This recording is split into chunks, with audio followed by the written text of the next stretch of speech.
찬송가 523장 찬양하시겠습니다.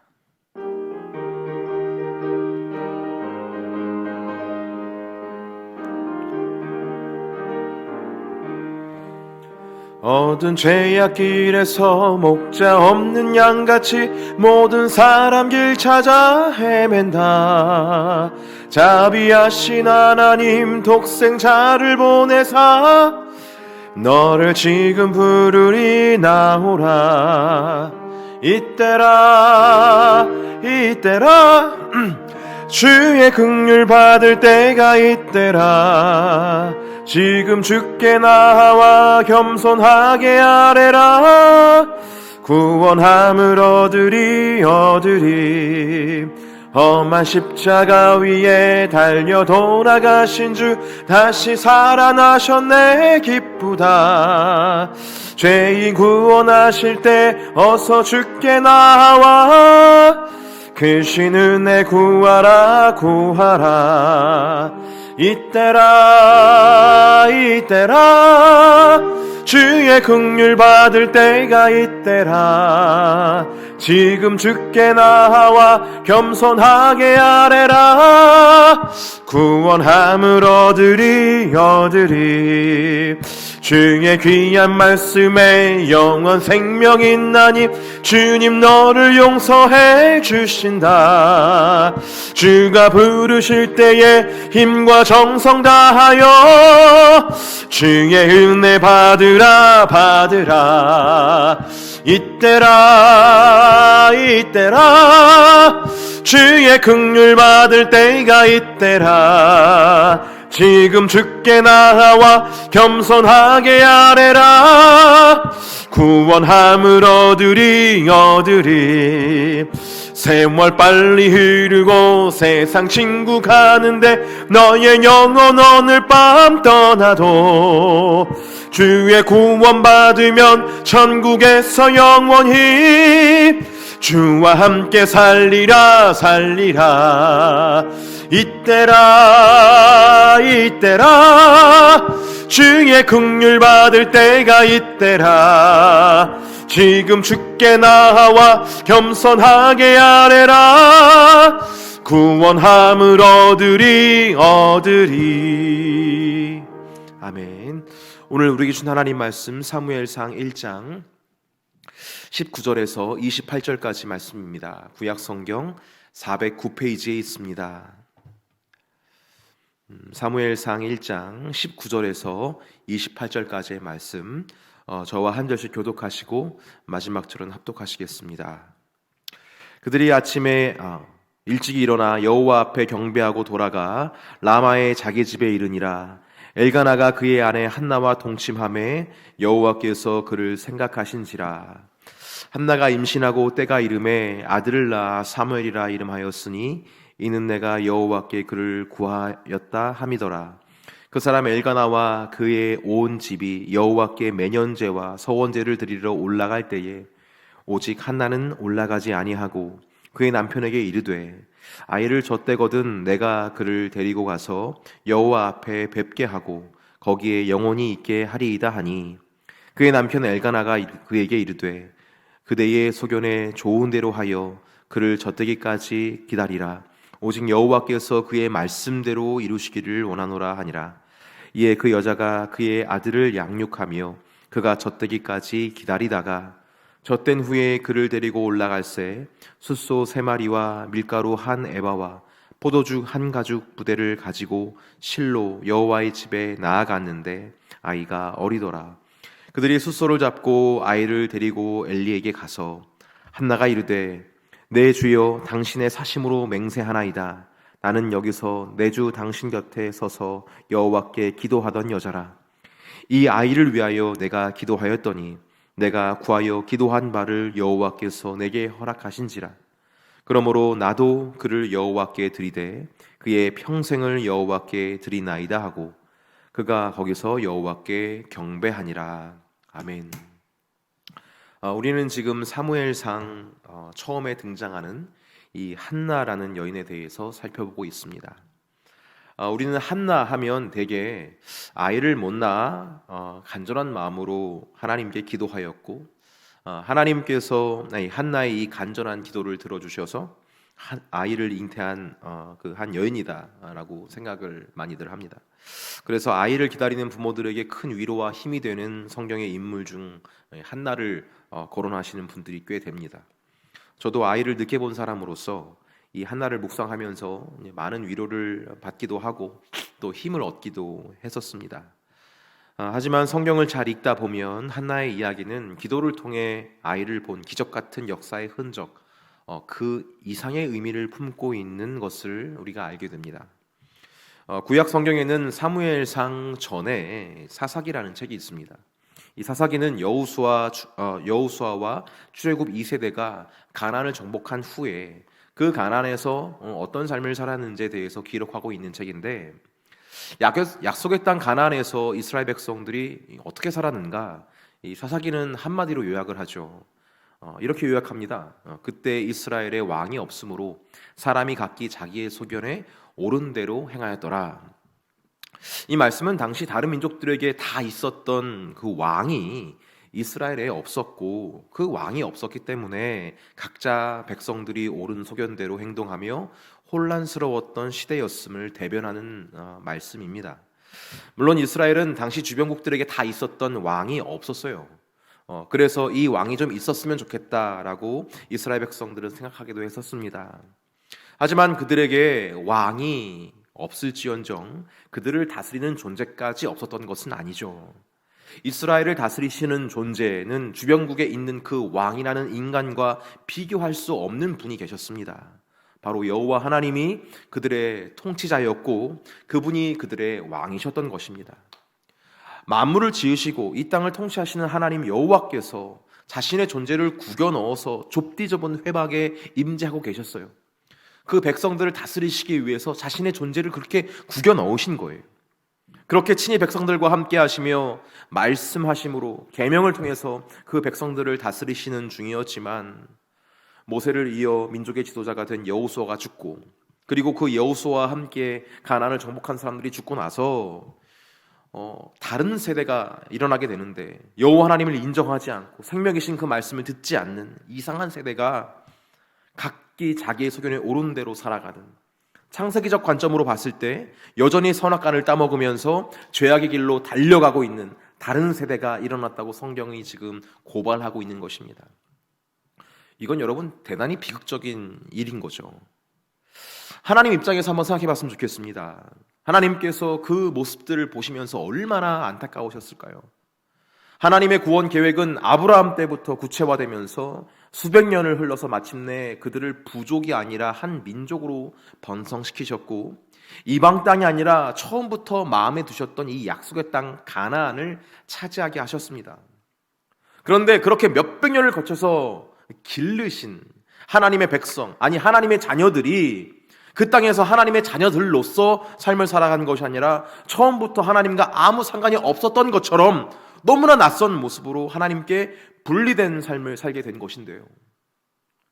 마치 이것은 내가 낳은 자식이 어느 날 찾아와서 당신이 내게 해준 것이 무엇이냐고, 나는 이제부터 당신을 부모로 여기지 않겠노라고 고함을 치고 집을 뛰쳐나가 다른 이의 양자로 살아가던 것과 같은 것이었는데, 이 얼마나 기가 막혔겠습니까? 그 상황이 지금 약속의 땅에서 지금 벌어지고 있는 중이었고, 그 황망함이 바로 하나님 아버지의 마음이었다라는 거예요.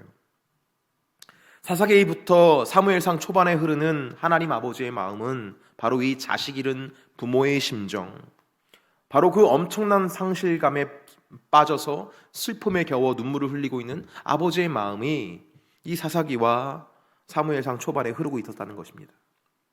그때 하나님께서는 이 한나라는 여인을 주목하셔 보셨다는 거예요. 그리고 그에게 이렇게 역사하셨어요. 6절입니다. 여호와께서 그에게 임신하지 못하게 하심으로 그의 적수인 브닛나가 그를 심히 격분하게 하여 괴롭게 하더라. 성경은 분명히 증거하고 있습니다. 한나가 임신하지 못한 것은 누구 때문이다? 여호와 하나님 때문이다. 그리고 그의 적수인 브닛나가 격동해서 한나를 힘들게 하였다라고 분명하게 증거하고 있어요. 가만히 보면 하나님께서는 우리를 어떤 기도의 자리, 어떤 슬픔의 자리로 몰아가실 때가 있습니다. 조그만 어려운 일이 있으면야 주변 사람들의 위로를 받으면서 그런 어려움들은 털 수 있는데 어떤 사람을 만나도 해결되지 않을 때가 있어요. 때로는 정말 어려울 때는 성경이 읽혀지지도 않고 찬양을 들어도 위로받지 못할 때가 있습니다. 그렇게 마음을 막 짓누르고 억누르고 막 함몰시키는 어떤 문제로 막 허덕허덕거릴 때가 우리 인생 중에 나타날 수 있다는 것이죠. 그때 우리가 어떻게 합니까? 사무엘상 1장에 한나가 그런 것처럼 우리는 성전에 나와서 하나님께 막 부르짖는 거예요. 여러분, 한나의 기도는 단순히 자신의 자녀가 없음에 대해서 슬퍼하고 애통해하는 그런 기도만은 아니었습니다. 그녀의 자녀 없음은 하나님의 심정과 맞닿아 있는 거예요. 한나가 자녀가 없어서 막 성전에 나와서 울었던 것처럼 하나님 역시 자녀가 없어서 성전에서 같이 울고 계셨을 거예요. 내 백성이 없다 이러면서. 그리고 하나님께서는 그 한나에게서 한 가지 고백을 듣고 싶어 하셨는데 나중에 마침내 그 고백을 듣게 되죠. 10절에서 11절 말씀 제가 읽어드릴게요. 한나가 마음이 괴로워서 여호와께 기도하고 통곡하며 서원하여 이르되 만군의 여호와여, 만일 주의 여종의 고통을 돌아보시고 나를 기억하사 주의 여종을 잊지 아니하시고 주의 여종에게 아들을 주시면 내가 그의 평생에 그를 여호와께 드리고 삭도를 그의 머리에 대지 아니하겠나이다. 표면적으로 봤을 때 한나는 자신이 낳은 아기를 나실인으로 키우겠다, 그래서 하나님께 드리겠다라고 서원을 하고 있는 것입니다. 하지만 이것을 여러분 좀 더 거칠게 의역을 하면 이런 의미입니다. 주님, 내가 주님의 자녀를 낳아드리겠습니다. 이런 제목과 다르지 않아요. 앞서 말했듯이 하나님께서는 주님의 거룩한 세대를 찾고 계셨어요. 하지만 사사기를 통해 증거되고 있는 것처럼 그때의 모든 이스라엘 백성들은 하나님의 말씀과 뜻이 아니라 각기 자기네 소견에 오른 대로 행동하고 있었습니다. 그렇게 하나님과 분리된 완전히 이전과 다른 세대가 되어버리고 만 것이 이스라엘 백성들의 현재 모습이었어요. 주님께서는 그 모습을 보시고 굉장히 애통하셨다고 말씀드렸습니다.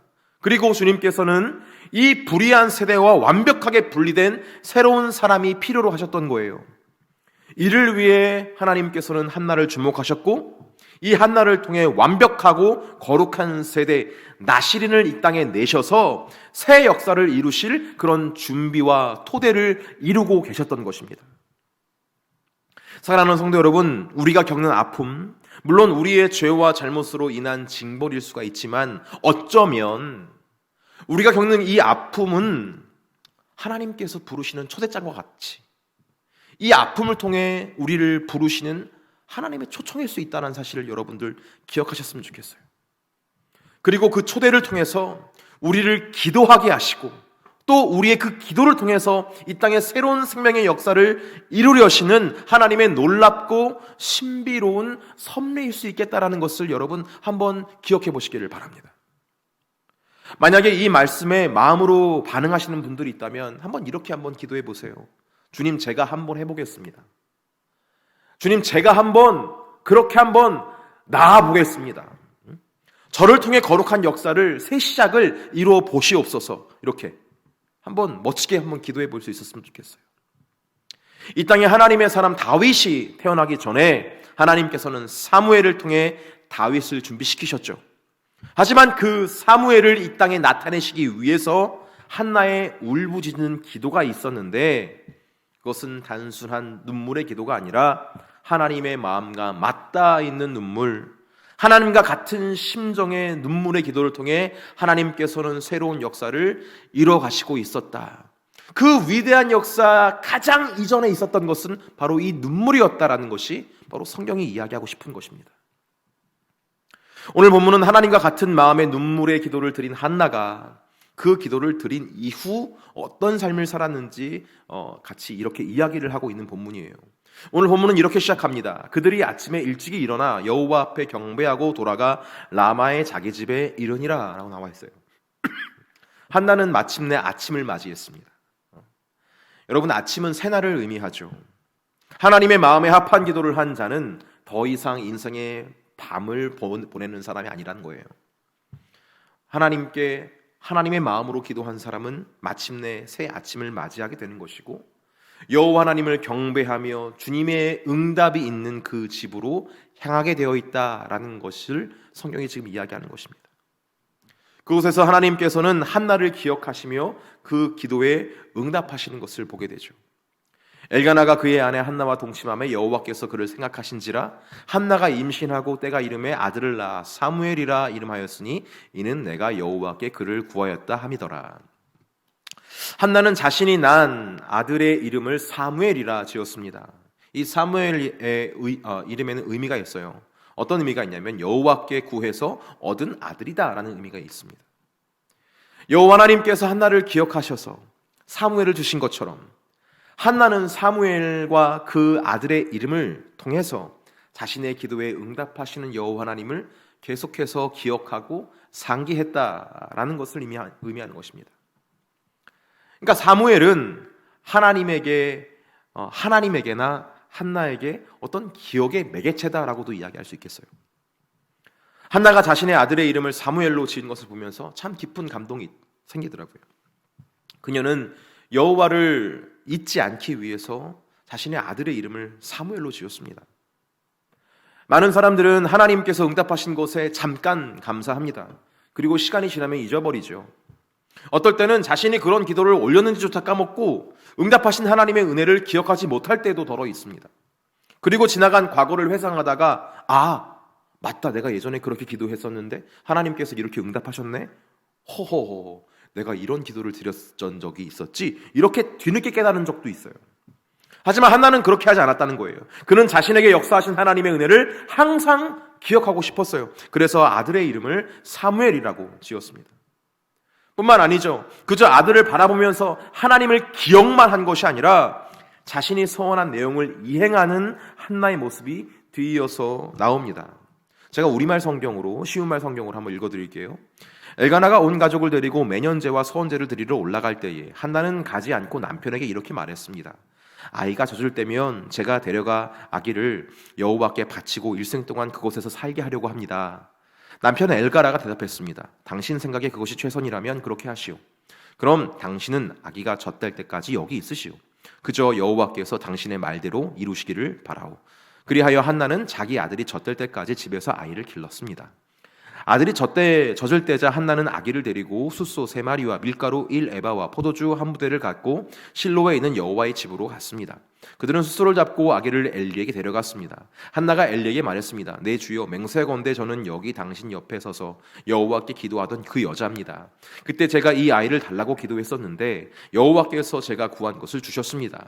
이제 제가 여호와께 이 아이를 드립니다. 이 아이의 평생을 여호와께 바칩니다. 그런 다음 그들은 거기서 여호와께 경배를 드렸습니다. 여러분, 서원을 이행하는 한나의 입장에서 이 모든 것들이 쉬웠을까요? 그렇지 않을 거예요, 여러분. 이스라엘에서 젖을 떼는 시기는 대략 3살 때라고 합니다. 3년 동안 아이에게 젖을 물리면서 사무엘에 대한 정이란 정은 다 들었을 거예요. 얼마나 이뻤겠어요, 여러분. 하지만 한나는 하나님께 서원한 대로 그대로 이행을 합니다. 그것도 힘과 정성을 다해서 서원한 대로 다 이행하는 것을 보게 돼요. 여러분, 하나님께 서원을 이행하는 그것은 쉬운 일이 아닙니다. 때로는 내 인생에서 최고의 행복을 포기해야 할 때도 있습니다. 그래서 서원이 어려운 거예요. 하지만 인생의 그 무엇보다도 하나님과 한 내 약속, 그 서원이 가장 중요한 사람은 그 서원을 이행하는 것이죠. 하나님이 최고이기 때문에, 하나님이 전부이기 때문에 서원을 이행할 수 있는 거예요. 그래서 서원은 아무나 할 수 있는 것이 아닙니다. 서원은 하나님이 전부인 분만 할 수 있는 것이고, 하나님이 전부인 사람만 그 서원을 이행할 수 있는 거죠. 가만히 보면 우리 인생의 새 역사는 이렇게 이루어지는 것 같아요. 저는 오늘 본문을 보면서 인생의 어두운 시절에 하나님의 밝은 빛의 역사가 어떤 방식으로 시작되는지를 살펴보게 됩니다.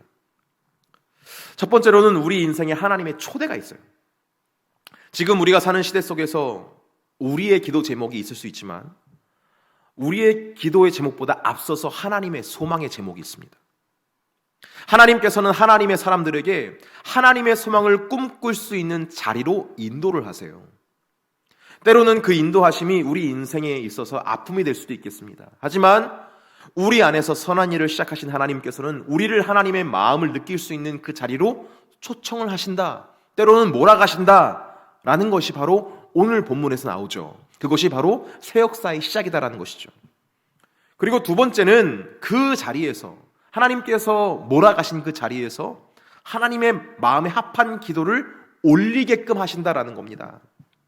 우리의 거친 마음으로는 하나님의 마음에 합한 기도를 올릴 수가 없습니다. 하지만 하나님께서는 포기하지 않으시고 계속해서 우리의 마음에 주님의 소망과 계획을 넣어주시죠. 성령 하나님께서는 그 마음을 느끼게 하시고 우리 안에 풀어주시며 계속해서 우리의 생각과 마음이 하나님과 합할 수 있도록 도와주신 분이십니다. 때로는 설교를 통해서, 때로는 찬양을 통해서, 때로는 누군가의 기도를 통해서 계속해서 성령께서는 우리의 마음에 주의 마음을 풀어주십니다. 그리고 마침내 하나님의 마음과 합한 기도를 하게 하시는 거예요. 오늘 본문에서 한나가 내가 주님의 나시린을 낳아드리겠습니다, 내가 주님의 자녀를 낳아드리겠습니다 라고 말하는 것처럼 주님의 마음에 합한 기도를 하게끔 주님께서 역사하신다. 세 번째 단계로 주님께서는 그 기도에 응답을 하신다는 거예요. 아까도 얘기했듯이 하나님의 마음에 합한 기도를 올린 사람은 반드시 하나님의 응답을 경험하게 됩니다. 하나님께서는 우리의 기도를 통해서 이 땅에 역사하시고 그렇게 우리와 동역하시기를 아주 기뻐하시는 분이세요. 하나님의 응답으로 말미암아 우리의 인생에 더 이상 밤은 사라지게 되죠. 우리의 삶에 빛이 임하게 되어 있고 계속해서 우리 인생에서 밝은 빛이 충만하게 이루어지는 삶의 새날이 이루어진다는 것이죠. 그렇게 우리는 밤이 아니라 아침을 맞이하게 되는 것입니다. 하지만 그것이 끝이 아니에요. 새 아침을 맞이했다면 그 아침을 맞이한 사람답게 새로운 사명의 자리로 나아가야 하는 것입니다. 오늘 본문의 한나에게는 소원의 이행이 바로 새 아침을 맞이한 사람답게 살아가는 것이었어요. 나에게 주신 하나님의 응답이 있다면 하나님을 향한 우리의 응답도 있어야 한다는 것입니다. 사랑하는 성도 여러분, 우리를 기억하시는 하나님과 같이 우리의 기도에 응답하시는 하나님을 기억할 수 있는 저와 여러분 되기를 예수님의 이름으로 축복합니다. 그리고 우리 역시 신실하신 주님께 신실하게 응답하는 그런 복된 성도가 되시기를 예수님의 이름으로 축복합니다. 그럴 때에 이 어두운 우리의 인생에 하나님의 놀라운 새 역사가 임하게 될 줄 믿어요. 새 역사의 주역으로 주님과 함께 이 땅을 새롭게 하는 주님의 자녀의 삶을 회복할 수 있는 저와 여러분 되기를 예수님의 이름으로 축복합니다. 기도하시겠습니다. 할렐루야. 좋으신 주님, 오늘 이 새벽에 우리를 깨워주셔서 하나님 말씀 듣게 하시니 감사합니다. 우리의 기도가 하나님과 같은 마음으로 기도하여 주님의 뜻을 이룰 수 있는 축복의 통로가 될 수 있도록 하나님께서 은혜를 허락하여 주시옵소서. 어려운 일을 당할 때에 단순히 어렵다고 탄식만 하는 것이 아니라 그 안에서 하나님의 소망을 바라볼 수 있는 우리의 영안이 열릴 수 있도록 주님께서 인도하여 주시고 우리와 함께 동역하시기를 원하시는 하나님의 그 놀라우신 그 메시지를 들을 수 있는 귀가 열릴 수 있도록 인도하사 오늘 하루도 주와 같은 마음으로 기도하며 이 세대를 위해서 함께 나아갈 수 있는 우리 모두가 될 수 있도록 주님께서 은혜를 허락하여 주시옵소서. 더불어 주님의 응답하심을 기억하며 항상 기억하며 우리도 주님께 신실한 사랑으로 응답할 수 있는 복된 자가 될 수 있도록 하나님께서 인도하여 주셔서 주님의 은혜에 깊은 감사를 올릴 수 있는 사랑으로 표현할 수 있는 주님의 자녀 될 수 있도록 그렇게 성장할 수 있도록 은혜를 허락하여 주시옵소서. 오늘도 우리를 복되게 인도하실 주님을 기대하고 찬양하며 예수님의 이름으로 간절히 기도 올립니다. 아멘.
아멘.